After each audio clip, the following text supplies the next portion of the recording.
team sides.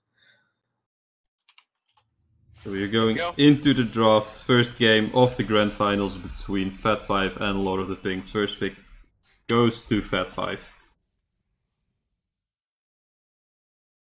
So yeah, picks we like to see instantly Tessadar banned. They don't want to deal with the Hyper. Here he comes. Participation. I'm telling you. And now it's either going to be Malfurion or Varian or Zarya. Are the likely bans. Zerion has been banned.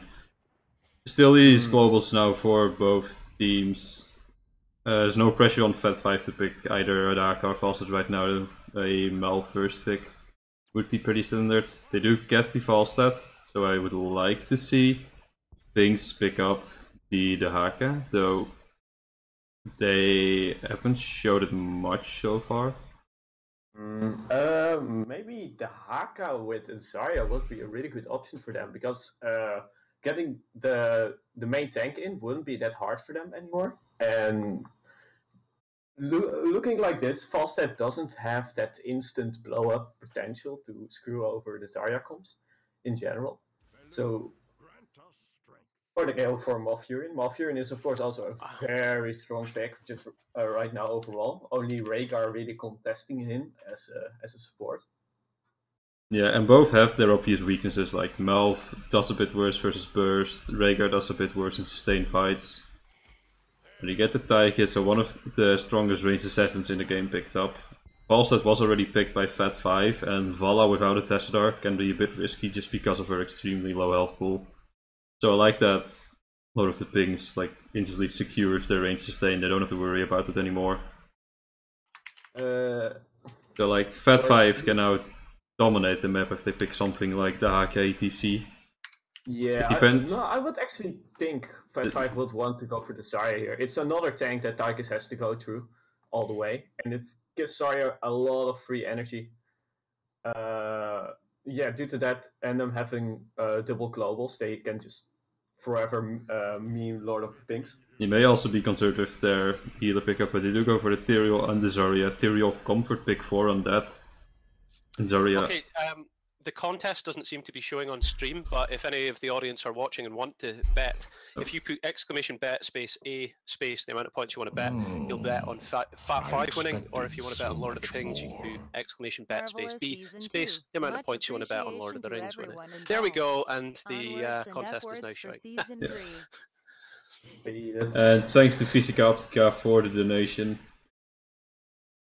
Money has been rolling in today. Everyone's showing their support. It's very appreciated. Cosmic has already been spamming thanks in the chat. In the ban. You know, I actually like them picking Tyrael up over the Haka. Like, they can just ban the Haka and pick another frontliner like Ragnaros or something without a problem. Tyrael is of course decent enough in a solo lane, the same with Falstad. So even if they are forced out of the frontline solo laner, they can do something else. We do now see the Rhaegar ban. If they do what I'm about, no, they didn't. They didn't. I thought for a moment there, Fat5 were going to ban Diablo, which would have been hilarious because Lord of the Pings used Diablo and spun in a 360 to kill Nera in the last game they played. I actually, honestly, was spinning Diablo in 360s just to try and kill Nera, chasing him with Lightning Breath on Diablo. So Pinks banned Rhaegar, so there's slightly support choking Fat5, though Brightwing is still available, and Brightwing combined with Zarya and Tyrael doesn't really have the struggles he normally has with like burst heal just because of the shields provided by the Zarya and the Tyrael. Fat5 removed the ETC, like ETC Malf Tychus is such a filthy combo. It's so easy to just blow someone up the moment they get out of position. Like you slide them, you knock them into the roots, you blow them up with the minigun. Which makes fighting very awkward. That's true, and if Lord of the Pinks now pick up the Dahaka, they will have to pick another.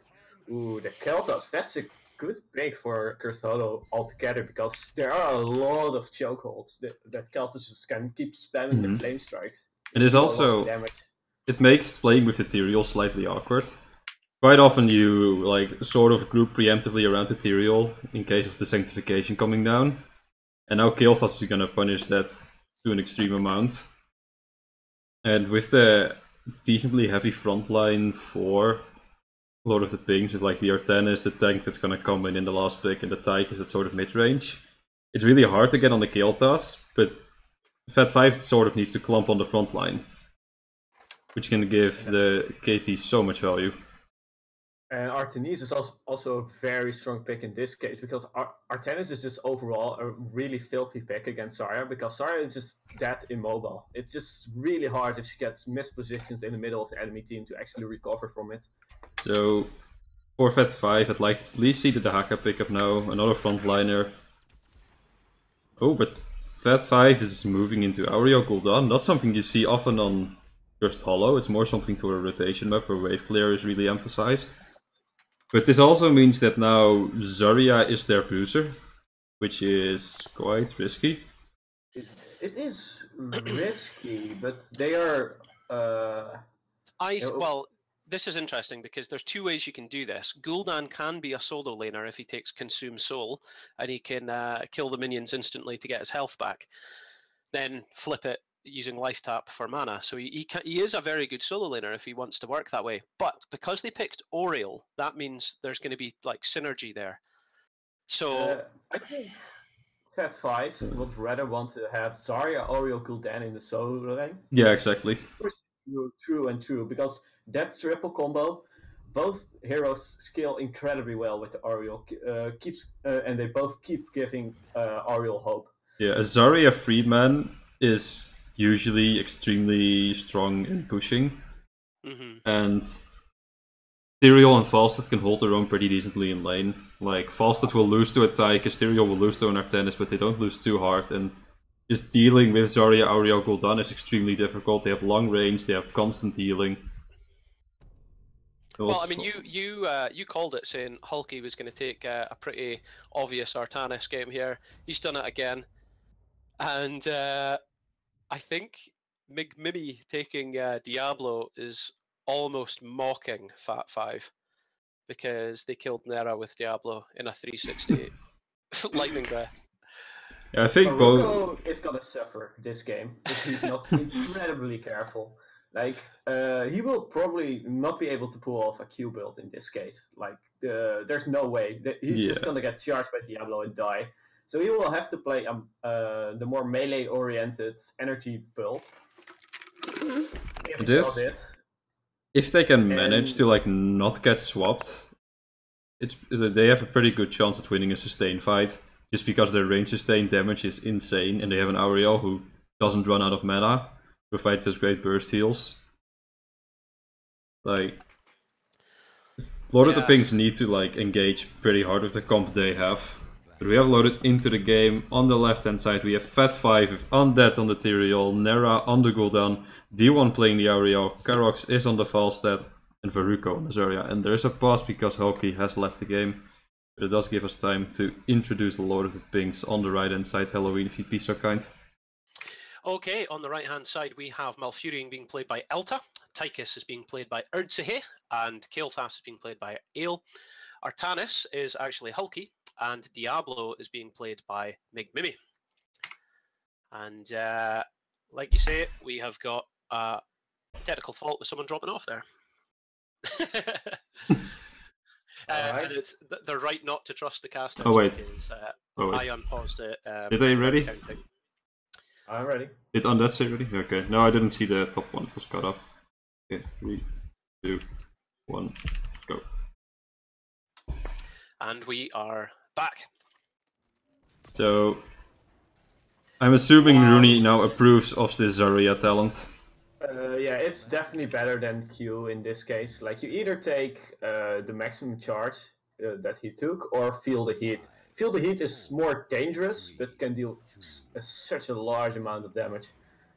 He's probably looking to take the Q talent at level 7 to use the extra energy from maximum charge to deal a large amount of burst. You see even in feet coming out from Undead, so he already knows what will be happening this game.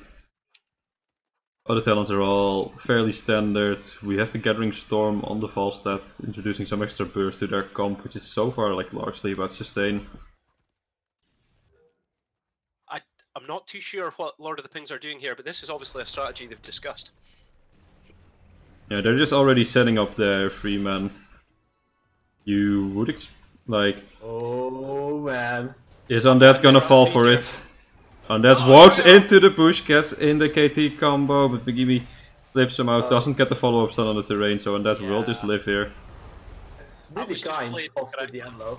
Yeah. Moving into his sport again. The Diablo sort of pushed him to safety there. But this is... It's unexpected to see Tyrael here in the bottom lane. Zarya in the solo isn't gonna do too much. And Tyrael in the free man neither. Oh, but he gets caught again in the combo, but Diablo at the same time taking chunk from Nera on the cooldown. I'm getting really excited for this.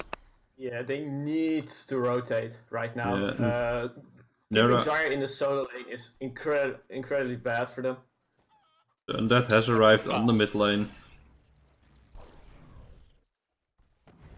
Diablo is looking for a flank. Finds Nera, gets the stun on him, gets the gravity lapse, gets filled, and Nera is blown up. The first feed. Nice play. Of course it's Nera who goes down first. Who else? Ouch. Ouch. Well, it would be Undead. That's who else it would be. Camps will be up in a few seconds. See if the teams are gonna rotate to them.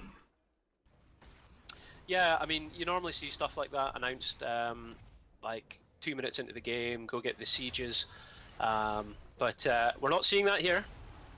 We're not seeing that here. They're really... I mean, this is the finals. Both teams are playing as conservatively as they can to ensure they don't feed. And level 4s have now been picked up for both teams. Pretty standard talents all around. I wouldn't be gimme. Slightly cut, but he should be fine. It's still a doubles. I do not like Give Me 20 though, the quest talent on Zarya. He probably needs to self-shield more to actually keep him alive when he gets comboed. Oh, now Hulky is in danger. That did get the interrupt there with the Eldritch Might. Swap on Karox is gonna just barely miss here. Both teams still rotating up.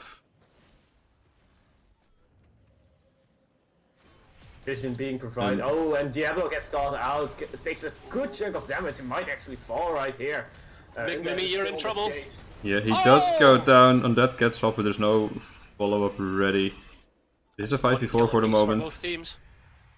They do have like really good interrupts, especially with Elun's Grace on the Malfurion. We see Amplified Healing picked up actually for the Tyrael. Oh no! Nera got it. Well done. First tribute in the game goes to Fat 5. They are chasing down the Disable. They should just be able to walk away here. Big wave in the middle lane. They lose a lot of minions right there actually. Now being behind in XP slightly.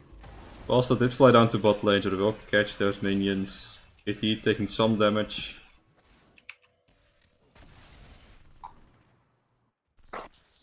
They again changed up their laning setup a bit, now putting Falstad in the bot lane.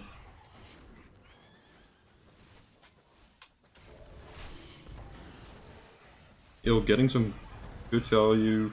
Already has quite a few convection stacks. Zarya is really having trouble building up energy. That's what I was going to comment on. Is Ailes, I think 25% of the way through his convection quest, and once he really hits that, it'll make a difference.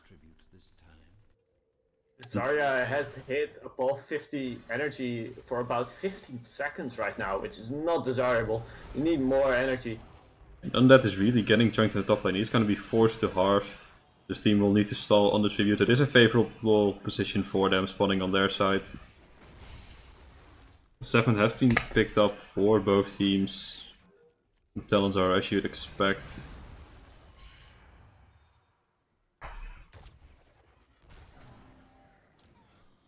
Both teams posturing around. Zarya gets engaged upon, but Diablo goes in deep. Not really happening much, and that gets caught in the root, but there. Oh, and that goes in again, but disengages instantly. Erdzahay using his minigun to great effect here. Moonfire, Flame Strike. This is good. It's pretty Gabriel even. is looking for a swap here. Wants to get on the Undead. back line. Is he about to feed? He should still be Amazing fine here. swap. Yeah, Undead is able to get out. Zarya has a lot of energy right now. They should be very careful, but Undead is very low. Altogether, Fat 5 is very low, and Undead should be feeding right here. But he's looking Undead for goes down. passive value. Diablo goes down. Wow. Should be going down. See goes you, down. Melf. And Wow, and Hulky is very out of position here. He's in danger. Hockey in this fight put himself in a lot of awkward spots. He sure did, but if he can get back round, something could And maybe happen. so No, far not a- anymore, not without KT. 3-for-1 for Fat 5. They will be picking up the second tribute.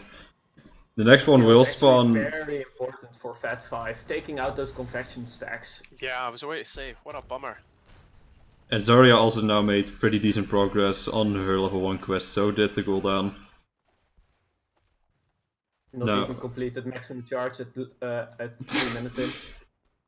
Yeah, Okay. what did you used to say? If you don't complete it by level 5, you're a shame, you're a disgrace. Like that.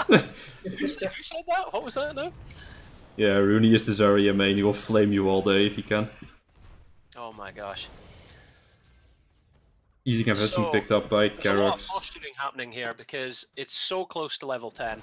Both both teams are about to select their heroic abilities. So until that's really picked up, I don't think either team's going to want to team fight. They need to get some structures, otherwise they shouldn't hit 10 before the tribute, may barely hit it. Ariel should be being more aggressive here in the bottom lane. Such a strong combo. There's no way that they should be taking this much damage and not returning fire. Well, here comes Falstad to help you with that. An Heroic instant abilities have been Twilight picked. Dream from the Malfurion. He got a good chunk with it, but now it won't be available for the upcoming team fight, and they can just step now. Well, Erdzahay, I think, is going to try and cap this objective early, whilst the whilst his teammates zone for him. Yeah. It's not enough, though. Zarya has energy now. Ooh, misses the expulsion zone though. This is still a 4v3. Undead is baiting Hoki and Ale there on mid. But Odin has been popped, is going to delay this for a while now. Gilfas is arriving, so is Undead on the Tyrael. And Gabriel coming in as well, with pretty low health though. And Undead is getting blown up, will die here. Gust won't be able to save him, but big hit. the explosion Oh, wow. from Even in Death is going to take down the Artenis. So it's a 1-for-1 4v4 trade. here on the tribute. Exciting stuff. There is however Zarya no saved warrior both. now. Apoc goes down. Whoa, Crystal Aegis. a lot of value. And Lord of the Pinks is getting just overwhelmed by the amount of damage. Another expulsion zone is going to zone out the KT. Can't leave here. That's a nice pickup from Fat 5. It was an amazing expulsion zone. It did so much damage while also slowing the whole enemy team. They Oh, actually killed everyone in that team fight. Fat 5 now dominating. It looks like Hulky, Pinks... Run! Run, Hulky, get a different lane. Don't fight them all by yourself. The Pinks team fight is so awkward right now. They don't seem to be able to get like a nice engage when they want, get the picks they need. The swap barely misses there on Veruko. And Blind goes down to dismount, won't get anything done really. Yeah, I'm not really sure what he was hoping to achieve there. Yeah, I don't know No. what he was hoping to achieve there because his team's all in mid lane. They got the front wall of the keep on bot lane, they got the 4, so this makes it so that when they pick up their boss, it's gonna get quite a bit of value. It's gonna go directly onto the keep. Top fort is gonna fall. This is already pretty good value for the first curse. Still 5 seconds left. Mid is gonna take some damage, but now they have level 13 and they're in a position to contest the boss. Expulsion zone will be available, Gust is available, Sanctification is available, Horrify is there. They have 4 boss control heroics on the side of Fat 5. It does look like there will be a boss trade. Zarya is very ballsy though, taking endurance training. That means that he will be asking all the resources from Ariel. Otherwise he won't be getting enough value of the talent. Yeah, level 13 is also a major power spike for the Tyrael. Imposing Will is an amazing tool for peeling, for chasing, just for about everything really. And this is a boss trade, which is favorable for Fat 5. Their boss goes yeah. directly onto the keep. It does look Big like they time. will push with it.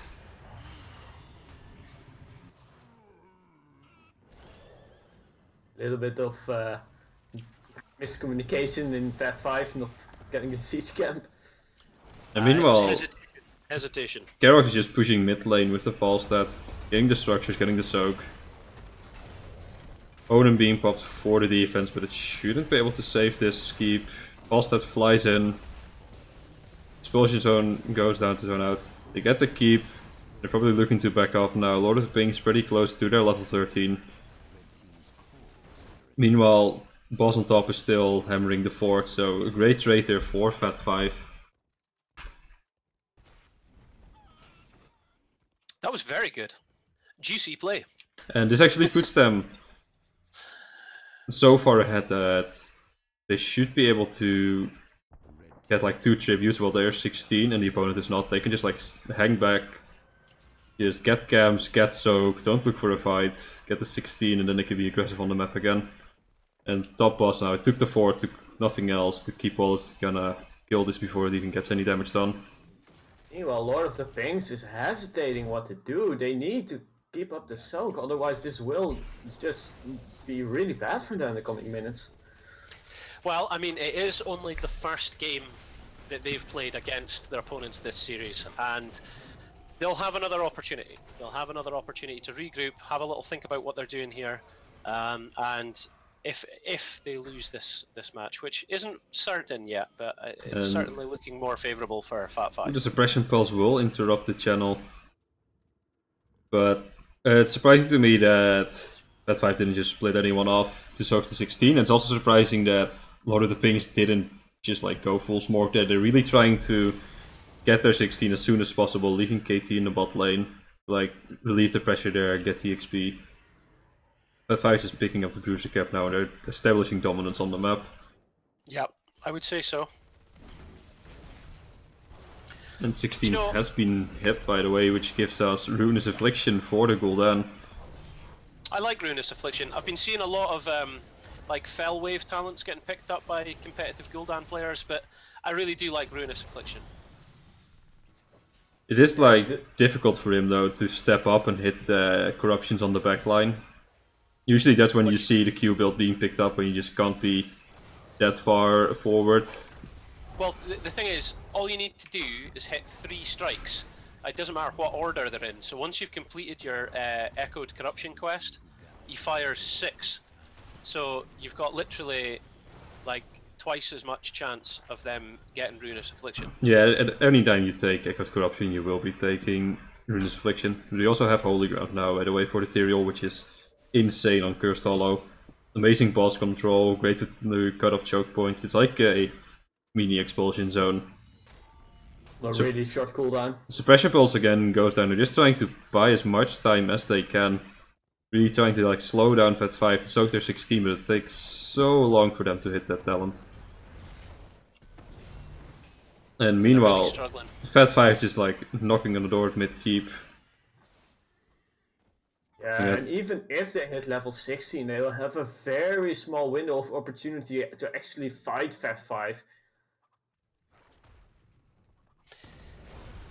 The chat is looking for Nera's feeding, and it's not happening.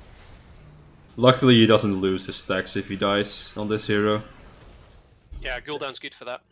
It would be a problem. That would be extremely difficult to stack Echoed Corruption on. And Tribute is gonna spawn and they won't be able to hit... Actually, they should be able to hit 16 if they get the wave on bot lane. But they also need to get in. They need to get in position. They are already too late by now, and Death is looking to slow them down here. And this is going to be a curse going over to Fat 5 again. No tribute so far going to Lord of the Pings. Yeah, not even one. But they got their 16. Suppression pulse missed actually. It is on cooldown, and now the aggressive gust coming out. Never mind, you get silence and do it, but. Saves him. Karox is very aggressive though, and Sanctification. Sanctification saves him for now, but he gets engaged. Oh! Still able to get out. And Migme definitely did a misclick there. Migme was trying to use Overpower on Karox, but accidentally hit the other hero. Oh, that would have killed Falstad for sure had Diablo managed to get the right target. I'm almost certain that must have been a misclick. And Fat 5 is now like Okay, you're still dealing with this curse for 25 seconds. We're just gonna do the boss. You don't have the boss control to contest this. And this is so dangerous now for Lord of the Pinks. It's just a 15-minute boss, but with a Zarya push backing it up, it will be extremely difficult to defend. If they're able to get this boss quick enough, it'll put an interesting defense into Lord of the Pings game, because they're now going to have a boss hitting the enemy keep, which is actually all right. The wall is still there. It most likely will not even be able to get the keep. It will damage it, but... Swap misses. Swing and a miss. Here, bada bada bada, swing. Still no Echoed Corruption to Gul'dan, by the way. I still not complete it? Nera, get your head in the game. F5 is looking for the end though, but the boss is taking a good chunk of damage. They have to put some damage on the core right now, or they will fear. The expulsion helps a lot, keeping Malfurion out of the fight, and they should be looking so much looking to end this game right here and right now. Yeah, and that Sank being dropped, it will be game 1 going over to Fat5, giving them the 2-0 lead in the Grand Finals. GG. GG. Oh man.